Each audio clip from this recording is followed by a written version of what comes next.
Hi everyone, study IQ PCS के इस learning platform पे आप सबका स्वागत है। आज के इस लेक्चर में हम लोग उत्तर प्रदेश के दिसंबर 2022 के करंट अफेयर्स को कवर करने जा रहे हैं। दो पार्ट्स में हम दिसंबर मंथ के यूपी स्पेसिफिक करंट अफेयर्स को कवर करेंगे। पैटर्न ऑफ डिस्कशन हमारा MCQ बेस्ड होगा। मेरा नाम है रवनीत कौर। अगर आप मेरे साथ कनेक्ट होना चाहते हैं तो टेलीग्राम पे रवनीत कौर ऑफिशियल के साथ जुड़ सकते हैं। इंस्टाग्राम पे you can join me at the Ravneet Kaur officials. शुरू करते हैं इस लेक्चर को और सबसे फर्स्ट क्वेश्चन है आपका एक नए ऑनलाइन सिस्टम के बारे में। एक्चुअल में उत्तर प्रदेश गवर्नमेंट के द्वारा एक नया ऑनलाइन सिस्टम डेवलप किया गया है जिसका मेन पर्पस है डिफरेंट MOUs यानी कि मेमोरेंडम ऑफ अंडरस्टैंडिंग्स जो साइन किए जाते हैं उनकी साइनिंग को मॉनिटर करना और अच्छे से क्या वो इम्प्लीमेंट किए जा रहे हैं या नहीं उनको मॉनिटर करना, ताकि जो भी इन्वेस्टर इन्वेस्टमेंट लेके आए या फिर MOU साइन करे उस इन्वेस्टर को बाद में साइन करने के बाद ऐसा ना हो कि खराबी हो या फिर उस इन्वेस्टर को हैसल फील मतलब जो हैसल जो है वो फील करनी पड़े या फिर जद्दोजहद फील करनी पड़े, उसको किसी भी तरीके का सफर करना पड़े। तो प्रोएक्टिव इन्वेस्टर कनेक्ट डेवलप करने के लिए और उनको अकाउंटेबल बनाने के लिए, गवर्नमेंट को इन्वेस्टर के लिए अकाउंटेबल बनाने के लिए ये एक नया ऑनलाइन सिस्टम आया है जिसमें MOUs को साइन करने के बाद उसकी इम्प्लीमेंटेशन तक मॉनिटर किया जाएगा। आपको बताना है इस नए ऑनलाइन सिस्टम का नाम क्या है। आपके ऑप्शंस हैं आगमन सारथी, निवेश सारथी, निर्यात सारथी या फिर आयात सारथी। देखिए आपको नाम से क्लियर हो जाना चाहिए क्योंकि मैंने आपको बताया ये इन्वेस्टर के इंटरेस्ट को सफर करेगा, इंटरेस्ट को सर्व करेगा, उनकी सफरिंग को रिड्यूस करेगा, उनके लिए हैसल्स जो भी या हर्डल्स जो भी हो सकते हैं उनको रिमूव करेगा। तो इन्वेस्टर का हिंदी में क्या नाम होता है या फिर ट्रांसलेशन होता है निवेश, क्योंकि निवेश का मतलब होता है एक्चुअल में इन्वेस्ट करना। तो ये निवेश सारथी एक ऑनलाइन प्लेटफॉर्म है या सिस्टम है जिसमें आप निवेश के साथी बनेंगे। गवर्नमेंट निवेश का सारथी बन के इन्वेस्टर के साथ कनेक्ट करेगी, उनको अच्छे से बेनिफिट देने की कोशिश करेगी उनकी इन्वेस्टमेंट का, और जो भी MOU साइन करते हैं उनको अच्छे से डेडिकेट होकर इम्प्लीमेंट करने की कोशिश करेगी। तो देखिए चीफ मिनिस्टर जो हैं उत्तर प्रदेश के, इन्होंने Uttar Pradesh global investor summit 2023 का लोगो जो था उसको अनवील किया था और इसी मौके पे प्राइम मिनिस्टर नरेंद्र मोदी भी मौजूद थे। और उत्तर प्रदेश के CM ने उसके उस टाइम पे ये भी कहा कि उत्तर प्रदेश एक्चुअल में प्रोग्रेसिव ट्रांसफॉर्मेटिव जर्नी की तरफ है, क्योंकि यहाँ पे इन्वेस्टर समिट होने जा रहा है और इन्वेस्टमेंट बहुत सारा आने वाला है जिसकी वजह से अच्छी इकोनॉमी ग्रो हो सकती है स्टेट की। आत्मनिर्भर भारत ये कॉन्सेप्ट सेट किया गया था प्राइम मिनिस्टर नरेंद्र मोदी के द्वारा। इन्होंने ये जो आत्मनिर्भर भारत का कॉन्सेप्ट सेट किया था इसको मेन पिलर माना जाता है रिजुवनेशन का, या फिर आप बोल सकते हैं इकोनॉमिक रिवाइवल का, जिसमें हम सेल्फ रिलायंट इंडस्ट्रीज पे जोर देने जा रहे हैं। ग्लोबल इन्वेस्टर समिट जो उत्तर प्रदेश में होने जा रहा है उसमें भी आत्मनिर्भर भारत पे जोर दिया जाएगा। प्राइम मिनिस्टर नरेंद्र मोदी के इसी विजन को फॉलो करते हुए उत्तर प्रदेश गवर्नमेंट ने भी कुछ टारगेट सेट किए हैं आत्मनिर्भर बनाने के लिए खुद को। सो देखिए हमारे नेशनल गवर्नमेंट का एक टारगेट है कि हम +5 या 5 प्लस कह लीजिए 5+ ट्रिलियन US डॉलर इकोनॉमी बनेंगे।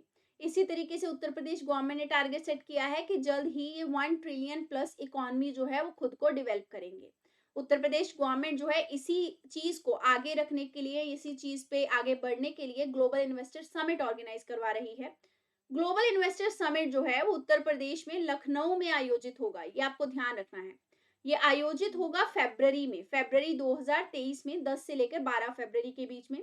इसमें कंट्री और पूरा वर्ल्ड जो है बेसिकली वो बेनिफिट पा सकता है, क्योंकि बहुत सारी बिजनेस अपॉर्चुनिटीज और बिजनेस वेंचर्स हैं उत्तर प्रदेश में जो अभी भी इन्वेस्टमेंट की मांग रखते हैं और जिनसे प्रॉफिट हो सकता है इन्वेस्टर को। तो इसीलिए वर्ल्ड जो है और डिफरेंट कंट्रीज जो हैं वो इससे बेनिफिट पा सकते हैं by being the participant of Uttar Pradesh global investor summit, जो कि लखनऊ में होगा। ये लिमिटलेस बिजनेस अपॉर्चुनिटीज लेके आएगा investor summit. State government actual में रोड शो भी ऑर्गेनाइज करेगी। रोड शो डिफरेंट कंट्रीज में ऑर्गेनाइज किए जाएंगे। अब ये रोड शोज क्यों आयोजित किए जाएंगे? ताकि डिफरेंट कंट्रीज के लोगों को पता रहे कि उत्तर प्रदेश में फरवरी में 2023 में ग्लोबल इन्वेस्टर समिट होने वाला है। लगभग 18 कंट्रीज 18 देशों में ये रोड शोज जो हैं वो उत्तर प्रदेश के द्वारा करवाए जा रहे हैं। इसके अलावा इंडिया की 7 मेजर जो सिटीज हैं बेसिकली उनको भी इस इंडस्ट्रियल इन्वेस्टर समिट में उत्तर प्रदेश की गवर्नमेंट ने इनवाइट किया है। ऑल अक्रॉस द वर्ल्ड भी डिफरेंट इन्वेस्टर को बुलाया गया है। उत्तर प्रदेश प्रदेश के द्वारा अपना बिजनेस एनवायरनमेंट जो है उसको बड़े पैमाने पे इम्प्रूव करने की पिछले कुछ सालों से कोशिश की गई है, जिसके लिए यूपी गवर्नमेंट ने वर्ल्ड क्लास इंफ्रास्ट्रक्चर डेवलप किया है, कॉम्पिटेंट पॉलिसी बनाई है। इसी तरीके से एक नया ऑनलाइन सिस्टम लागू किया है विच इज निवेश सारथी। निवेश सारथी मैंने आपको बता दिया कि जो एमओयू साइन हो जाएंगे इन्वेस्टर के साथ उनको अंडरटेक करेगा, उनकी मॉनिटरिंग करेगा और उन एमओयू की इम्प्लीमेंटेशन की रिस्पॉन्सिबिलिटी प्रोएक्टिव होके लेगा। इसी के साथ साथ एक ऑनलाइन इंसेंटिव मैनेजमेंट सिस्टम जो है वो भी डेवलप किया जा रहा है। यानी कि अगर एमओयू का इम्प्लीमेंटेशन अच्छे से होता है, इन्वेस्टर का पैसा अच्छे से वसूल हो जाता है या फिर इन्वेस्टर की इन्वेस्टमेंट खरी उतरती है, उसमें बेनिफिट होता है, तो कुछ इंसेंटिव भी जनरेट करके दिए जाएंगे ताकि और भी ज्यादा इन्वेस्टमेंट फेच किया जा सके। नेक्स्ट आपका क्वेश्चन है व्यूवेनो इंफोटेक के बारे में। व्यूवेनो इंफोटेक कंपनी है, इनके द्वारा डाटा सेंटर्स उत्तर प्रदेश के सारे 75 डिस्ट्रिक्ट्स में खोले जाएंगे। उत्तर प्रदेश के 75 डिस्ट्रिक्ट्स हैं, इन सब डिस्ट्रिक्ट्स में डाटा सेंटर्स कौन सी कंपनी खोल रही है? व्यूवेनो इंफोटेक कंपनी। इस कंपनी पे ऐसे ही क्वेश्चन आ सकता है कि ये किसके द्वारा खोले जा रहे हैं डाटा सेंटर्स। सो यहाँ पे क्वेश्चन ये है कि ये जो डाटा सेंटर 75 डिस्ट्रिक्ट्स में खोले जाएंगे, ये काउंट में कितने होंगे, यानी कि कुल कितने डाटा सेंटर्स उत्तर प्रदेश के सारे डिस्ट्रिक्ट्स में खोले जा रहे हैं। आपके ऑप्शंस हैं 750, 75, 550 या फिर 1000। इसका आंसर होगा 750। मतलब क्या हुआ कि हर एक डिस्ट्रिक्ट में 10 डाटा सेंटर होंगे। इस हिसाब से 75 डिस्ट्रिक्ट में आपके कितने हो गए? 750 डाटा सेंटर्स। ये खोले जा रहे हैं विवेनो इंफोटेक कंपनी के द्वारा। And this is important question, इसकी डिटेल देख लेते हैं। स्टेट इंडस्ट्रियल डेवलपमेंट कमिश्नर है हमारे अरविंद कुमार और व्यूनो जो आपकी इंफोटेक कंपनी है उसके एमडी हैं सुखविंदर सिंह। इनके द्वारा मेमोरेंडम ऑफ अंडरस्टैंडिंग साइन किया गया है। इस अंडरस्टैंडिंग की कॉस्ट है 13,500 करोड़। इस एमओयू के तहत ही ये डाटा सेंटर्स खोले जाएंगे। हम सब जानते हैं कि Uttar Pradesh global data centre operators के लिए एक प्रेफर्ड इन्वेस्टमेंट डेस्टिनेशन है और इस एमओयू के साइनिंग के बाद वर्ल्ड का सबसे लार्जेस्ट जो नेटवर्क होगा डाटा सेंटर्स का, वो कहाँ पे सेटअप होगा? उत्तर प्रदेश में। विच मीन्स अगर ये डाटा सेंटर स्टैब्लिश हो गए और फंक्शनल हो गए तो पूरे विश्व का सबसे लार्जेस्ट नेटवर्क डाटा सेंटर्स का इंडिया में हो जाएगा और इंडिया में होगा उत्तर प्रदेश में। स्टेट गवर्नमेंट डिफरेंट स्टेप्स ले रही है ताकि वर्ल्ड क्लास टेक्नोलॉजी इंफ्रास्ट्रक्चर राज्य में बिल्डअप किया जा सके। इसी वर्ल्ड क्लास इंफ्रास्ट्रक्चर का पार्ट है आपके डाटा सेंटर्स। इससे क्या होगा? हर एक इंसान की वहां पे आमदनी बढ़ेगी, पर कैपिटा इनकम इंक्रीज होगी। इसी के तहत डाटा सेंटर्स सेटअप किए जा रहे हैं। नेक्स्ट क्वेश्चन है एक integrated check post land port के बारे में। Integrated check post land port जो है वो कितने एकड़ के कैंपस में उत्तर प्रदेश में बनाया जा रहा है, ये आपको बताना है। ये जो कैंपस है ये सोनौली के एयरपोर्ट की लाइंस पे ही डेवलप हो रहा है। सोनौली का जो एयरपोर्ट है वो इंटरनेशनल एग्जिट पॉइंट है बुद्धिस्ट सर्किट ऑफ महाराजगंज का। आप सबको पता होगा पूरे देश भर में different circuit theme based circuit जो हैं वो डेवलप किए जा रहे हैं स्वदेश दर्शन स्कीम के अंतर्गत, जिसमें हम टूरिज्म को प्रमोट कर रहे हैं, जिसमें थीम बेस्ड टूरिज्म प्रमोट किया जाएगा और उन पॉइंट्स को आपस में कनेक्ट कर दिया जाएगा on the ground of common theme, ताकि वहां पे टूरिज्म जो है वो प्रमोट हो सके। जैसे कि बुद्धिस्ट सर्किट बन रहा है, रामायण सर्किट बन रहा है। बुद्धिस्ट सर्किट महाराजगंज में भी बन रहा है, which means Maharajganj is also a part of Buddhist circuit. Maharajganj का जो एग्जिट पॉइंट है वो आपका सोनौली एयरपोर्ट में निकलता है। सोनौली एयरपोर्ट की लाइंस पे ही integrated check post land port बनाया जा रहा है उत्तर प्रदेश में। कितने एकड़ कैंपस में ये आईसीपी लैंड पोर्ट बनाया जा रहा है, आपका क्वेश्चन ये है। आपके ऑप्शंस हैं 120 एकड़ कैंपस, 230 एकड़ कैंपस, 100 एकड़ कैंपस या फिर 170 एकड़ कैंपस। इसका करेक्ट आंसर होगा 120 एकड़ कैंपस। कमेंट सेक्शन में आपको ये बताना है स्वदेश दर्शन स्कीम जो है वो किस मिनिस्ट्री के अंतर्गत आती है और ये स्कीम किस साल में लॉन्च की गई थी, किस ईयर में स्कीम को लॉन्च किया गया था। सो बेसिकली टूरिज्म को प्रमोट करने के लिए ये स्कीम लॉन्च की गई थी। Integrated check post Sonauli border पे जल्द ही बनेगा, उसके आसपास के एरिया में आप बोल सकते हैं। ये लुम्बिनी के बिल्कुल पास है। लुम्बिनी आप सबने हिस्ट्री में पढ़ा होगा, गौतम बुद्ध का ये बर्थ प्लेस है लुम्बिनी, और ये एक पॉपुलर बुद्धिस्ट टूरिस्ट हब भी है, विच मीन्स लुम्बिनी भी एक तरीके से बुद्धिस्ट सर्किट में कवर होगा, लेकिन ये क्योंकि नेपाल में है तो हम डायरेक्टली इसको कवर नहीं बोल सकते इसके अंतर्गत। ये लैंड पोर्ट जो है इसको डेवलप किया जा रहा है on the basis of criteria, ताकि पैसेंजर्स और टूरिस्ट जो है, जो अब्रॉड से विजिट करते हैं, उनको यहाँ पे अपनापन फील हो और उनको state of the art facilities Sonauli में दी जा सके। यानी कि उनको उनके घर जैसा व्यवहार, उस वैसी ही फैसिलिटीज लैंड पोर्ट के आसपास मुहैया करवाई जा सके across the Sonauli airport. Construction के बाद इंटेलिजेंस एजेंसीज के, जैसे कि custom office, SSB, police, immigration, ये सब के ऑफिसेज भी यहाँ पे कैंपस में ही डेवलप कर दिए जाएंगे। इससे इन्वेस्टिगेशन में बहुत ज़्यादा आसानी होगी। ट्रेड जो है नेपाल के साथ वो और भी ज़्यादा इंक्रीज होगा। साल 2004 में इंडियन गवर्नमेंट के द्वारा इंटीग्रेटेड चेक पोस्ट सोनौली में बनाने की पेशकश जो है उसको अप्रूव कर दिया गया था। तो पहले ही इंडो नेपाल बॉर्डर पे सोनौली एयरपोर्ट के पास ये इंटीग्रेटेड चेक पोस्ट बनाने का डिसीजन 2004 में लिया गया था। नेक्स्ट क्वेश्चन है, उत्तर प्रदेश के चीफ मिनिस्टर के द्वारा इंस्ट्रक्शन जारी की गई हैं डिफरेंट ऑफिशियल्स को कि वो जो कोर्ट बिल्डिंग्स हैं उत्तर प्रदेश में उनको ग्रैंड बनाएं, बहुत बड़ा बनाएं और उनमें state of the art facilities मुहैया करवाएं। ये जो कोर्ट बिल्डिंग ग्रैंड बनाई जाएंगी state of the art facilities के साथ, ये उत्तर प्रदेश के कितने डिस्ट्रिक्ट्स में बनाने के लिए चीफ मिनिस्टर के द्वारा इंस्ट्रक्शन दी गई हैं? ऑप्शंस हैं 12 डिस्ट्रिक्ट्स में, 11 डिस्ट्रिक्ट्स में, 15 में या फिर 10 में। इसका आंसर होगा 10। 10 डिस्ट्रिक्ट्स जो हैं उत्तर प्रदेश के, उनके डिस्ट्रिक्ट कोर्ट्स की बिल्डिंग को ग्रैंड बनाया जाएगा, state of the art facilities वहां दी जाएंगी। State of the art facilities का मतलब क्या होता है?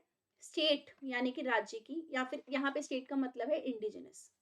हमारे ही इंडिया में जो अवेलेबल फैसिलिटीज हैं जो कि इंडिजिनस हैं, विदेश से नहीं आई हुई हैं, उनको हम यहाँ पे मुहैया करवाएंगे। विच मीन्स हम यहाँ पे एक तरीके से इम्पोर्ट को भी रिड्यूस कर रहे हैं in terms of using anything, चाहे वो टेक्नोलॉजी हो चाहे कोई भी और डायमेंशन हो।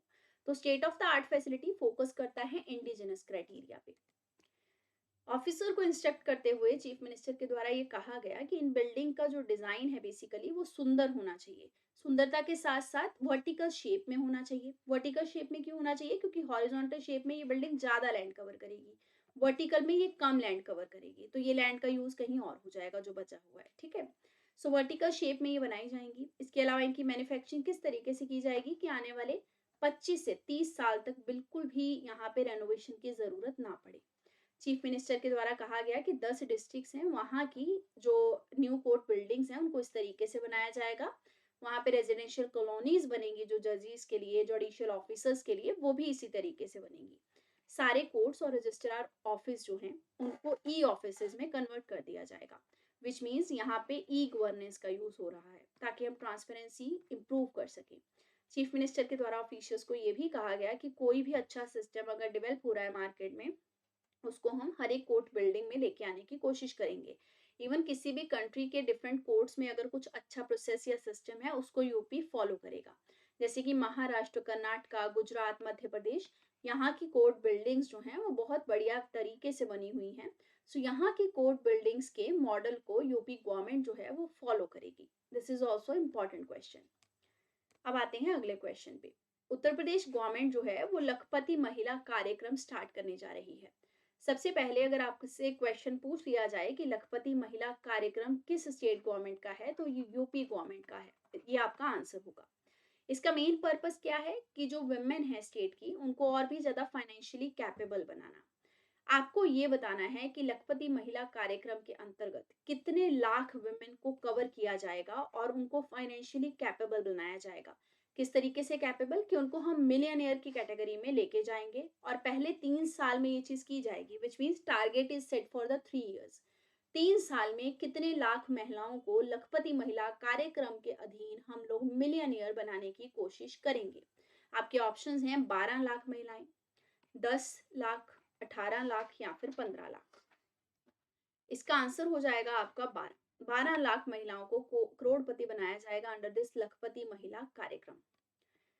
जो फर्स्ट फेज है लखपति महिला कार्यक्रम का, ये 11 डिस्ट्रिक्ट्स में लागू किया जाएगा। अलीगढ़, सुल्तानपुर, बहराइच, बंदा, बस्ती, लखीमपुर, मिर्जापुर, वाराणसी और प्रयागराज। हमीरपुर और सोनभद्रा डिस्ट्रिक्ट भी इसमें इंक्लूड किए गए हैं।